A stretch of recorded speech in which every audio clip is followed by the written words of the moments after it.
Hey, what is going on YouTube? Welcome back to another video. In today's video, I want to talk some more about Fallout 76.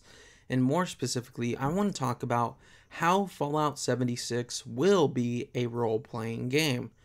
Now, the reason why I'm talking about this is because I have seen many comments, questions, concerns, all around the gaming community regarding Fallout 76 and how it's not going to be a role-playing game. However, guys, I can assure you Fallout 76 will in fact be a role-playing game, as it has been confirmed by Bethesda Game Studios that it will have role-playing in it.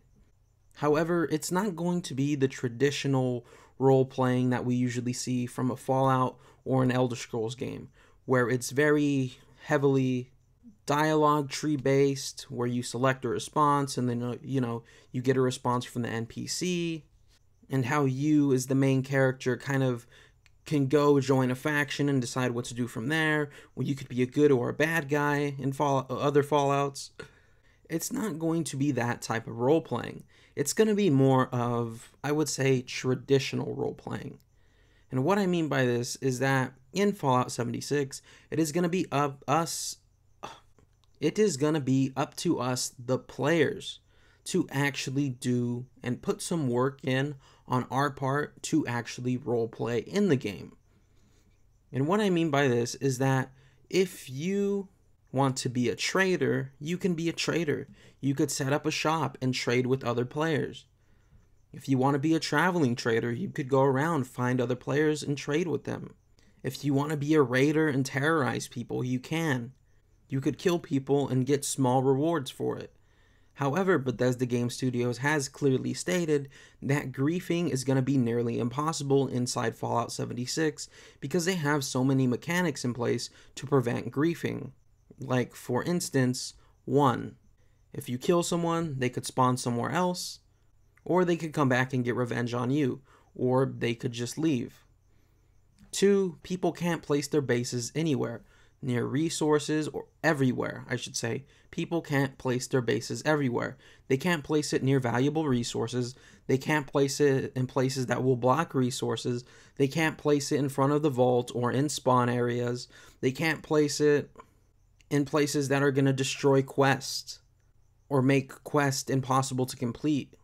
They talked about how players who are aggressive will get bounties on their heads, which will in turn cause other players to come after them. It has also been confirmed that you will be able to set up defenses at your base, so if someone comes along and tries to destroy your base, they'll have to get through your defenses. And even if they get through your defenses, your base is easily repairable, almost at a click of a button, and building supplies in Fallout 76 have already been confirmed as being widely available. Now, there's always some dumbass in the comment section who's going to say, well, I can grief like this if I go get my power armor and then I bring the enemies to the base, Billy. Literally, every time I make a video talking about how there won't be griefers inside Fallout 76, or mentioning how griefing will be very limited, I always get somebody like that in the comment section. Please don't be that person. Bethesda Game Studios has come out and said that there will be a bunch of mechanics in place to prevent griefing, and then when griefing's found, they'll release regular updates and try to fix that. So like I said, it's going to be nearly impossible to grief. But you can be a raider and you can terrorize others to a certain extent, but not to the point where you ruin their game. Or let's say you want to be someone who travels all the time. You want to be someone who packs up their base and moves from place to place, scavenging and stuff like that. You can do that. It has been confirmed that you'll be able to pack up your base very easily, and if you want to move it, you could move it somewhere else. And essentially, you could travel all across the Fallout 76 map, because it has been confirmed that the Fallout 76 map will be 4 times the size of Fallout 4. So you could travel all around the map, having your base in different locations all the time, and you could kind of be a nomad that just travels around and explores the world if you want to. Hell, if you want to roleplay as someone who gives quests, you could literally walk up to someone in game, talk to them, and be like, hey, go get this for me and I'll give you X amount of caps. Or come help me with this and I'll give you X amount of caps. Or I'll give you something in return. You could give quests to people if you wanted to. Not like literally give them an in-game quest, but you could kind of make up a quest of your own and reward them for doing that for you. It's going to be more of a traditional style RPG. We're going to have to put in the work. We're going to have to replace the NPCs. We're going to have to replace the traders. We're going to have to build settlements. We're going to have to replace the raiders. We're going to have to replace the good guys, the bad guys, whatever have you. Really anything that you want to be inside Fallout 76, you can be. There are no limitations on it. Now, obviously, there are limitations because it's a video game, right? You can't fly around the map like a superhero or something ridiculous like that. But within reason, if you want to be someone like a trader, a nomad, if you want to terrorize people like a raider, you can do those things. And I know some people probably won't believe me, but maybe you'll believe Pete Hines. And in a recent interview, Pete Hines said the exact same thing about the Fallout 76 role-playing, and that was here.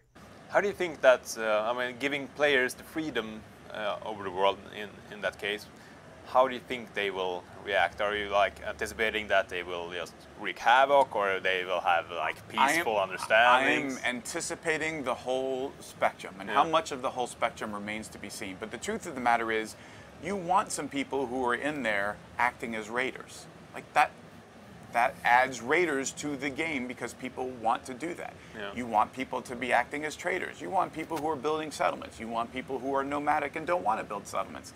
You want the whole spectrum. And maybe for those of you who need another clip, he talks about it being similar to the D&D role-playing as well, which is Dungeons & Dragons role-playing. And that clip was here. Like, people can't grief you. They can't keep coming after you with and killing you over and over every time you respawn. Like, the game literally doesn't let you do that. Think of PvP more like a challenge. Like, I'm going through the world and I decide that I'm playing as kind of like, I'm gonna mess with people and be sort of a raider and like not have a base and just move around and so forth.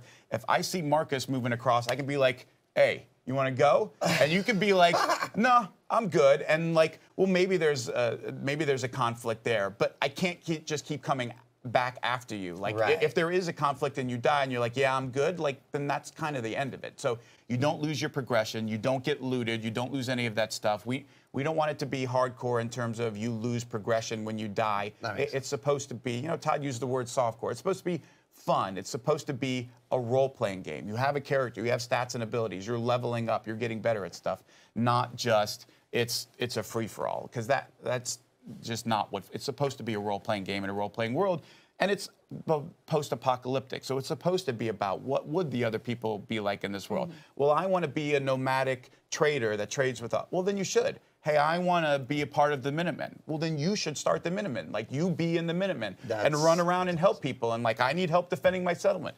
Okay, I'll do it, but I want some money for that. Like, however you want to play it, like that's what role-playing can be. It can be lots of other things. It can be very scripted and dialogue trees and so forth, but it can also be like D&D. It can be like there's a very limited, there's very few rules, and you decide how you want to interact and what you want to do. It's actually funny you said D&D, because I you know, when I was watching and listening to Todd, I kind of said to myself, like, oh man, this is like a role player's dream. Actually, like, I could definitely see a lot of people playing the game in that way, which is sure, awesome. But like, if you want to do the kind of stuff that you're probably used to in Fallout games, which is, look, I just want to do quests and I want to find cool areas to explore. Now, like, yes, you should do all of that. Like, of course, there's all of that in the game. There is a ridiculous number of quests. The map is 4 times the size. Like, it's absolutely massive. But you can do that and then decide at any given moment, hey, I do want to join up with somebody, or somebody invited me to group up to finish this quest or to do this thing, and I want to. Like, it's an option. It's a thing that you can choose to do however you want to play. And we're trying to do it in a way that keeps people from too much of the negative, which is like, people keep screwing with me or screwing with my game. Like, yeah, we have a way to sort of stop them from doing that to the extent where it bothers you. Like, there still needs to be some tension, right? I see a person, like, are they helpful? Are they friendly? Are they not friendly? I mean, that's actually excitement but of it. That shouldn't be any different than, like, I see a Deathclaw. Like, I'm not getting griefed by a Deathclaw when I keep trying to kill it and it kills me 5 times in a row. Like, that's just the game. But we want you in the same way to opt into that. No, I'm going to kill that thing. I'm going to get that guy or that lady that got me. You can opt into that, or you can be like, just like you would with a Deathclaw that's in that spot, be like, nah, I'm good. I'm going to go this way, and they can't mess with you, and you can just keep playing. So yeah, guys, Fallout 76 will be a role-playing game. But we're going to have to put into the work to actually do the role-playing ourselves. Like I said, if you want to be a raider, if you want to be, you know, a trader, if you want to be a nomad, you can do those things. And you could be those kind of people. Or that kind of person. You could be anything you want. I mean, Pete Hines even talks about, in one interview a while back, how if you want to be like the Minutemen, you could go around and help people like the Minutemen. But you could say, hey, I'm going to charge you this amount of caps for that. If you want to start up your own groups, you could do stuff like that. So the possibilities in Fallout 76 are pretty much endless. You could be anything you want inside Fallout 76. And other players are going to interact with you, which is really cool. I mean, I can't really be a trader in Fallout 4. Sure, I could, you know, trade with NPCs and stuff like that and set up a settlement. But I can't truly do role-playing to where it's going to affect anyone else. But in Fallout 76, you could do that, which is going to be really cool. And Fallout 76 will be a role-playing game, but it will be more, you know, of work that we have to put into. We're going to have to put more work in on our part to actually role-play. If you want to be a raider, like I said, you could be a raider. If you want to be a nomad, you could be a nomad. If you want to be a trader, you could be a trader. If you want to be a scavenger, you could be a scavenger. But you're going to have to put in the work to actually do those things. You're going to have to roleplay as a scavenger. You're going to have to roleplay as a raider. You're going to have to roleplay as a nomad. You're going to have to roleplay as a trader. Because you're going to interact with other players. Like real physical human beings. Which is really awesome. So yeah, Fallout 76 will be a role-playing game, but not in the way we see in other games, like Fallout 3, The Elder Scrolls V Skyrim, Fallout New Vegas, Fallout 4. I think I said The Elder Scrolls V Skyrim, didn't I? Yeah, okay, yeah, I did, that was right. So it's not going to be like the role-playing we see in The Elder Scrolls V Skyrim, Fallout 3, Fallout New Vegas, Fallout 4. It's going to be more role-playing in the sense of we're going to actually have to do the role-playing on our part. And I think that's really awesome and really cool. I mean, some people might not be into that thing, but I am, and I think that's pretty awesome. And I'm pretty sure a lot of people would get into it as well. And a lot of people are probably already looking forward to it, because I know I am. So yeah, guys, Fallout 76, I know I keep on repeating myself, Fallout 76 will be a role-playing game. But it won't be like the role-playing we see in Fallout 3, Fallout 4, Fallout New Vegas, The Elder Scrolls V Skyrim, where it's very heavily dialogue tree-based. It's going to be more role-playing on and from our part. We're going to have to role-play as what we want to be inside Fallout 76. So whereas a game like Fallout 4, The Elder Scrolls V Skyrim, or Fallout 3, or Fallout New Vegas, where you can only be a certain amount of things and only join a certain amount of groups, you pretty much have this unlimited spectrum of what you could be inside Fallout 76. And I think that's really awesome, and I think that's really cool. Anyways, guys, there you have it. That's my opinion on why Fallout 76 will be a role-playing game. Yes, it won't be a traditional role-playing game like we're used to seeing from Bethesda Game Studios. It'll be a new and kind of a traditional type of role-playing game where we're actually going to have to role-play as the characters we want to, you know, kind of play as in Fallout 76, which I think is cool.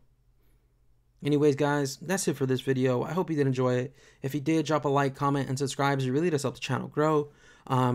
Questions, comments, concerns, leave them in the comment section down below. I love to read them, even constructive criticism. I don't mind reading it. Just don't be an a-hole. If you guys have any video ideas or ideas that you would like me to discuss in the future, leave them in the comment section down below and they might get turned into videos. Anyways, like I said, love each and every single one of you. Hope to see you guys right back here tomorrow. And remember to stay freaky. Bye, everyone.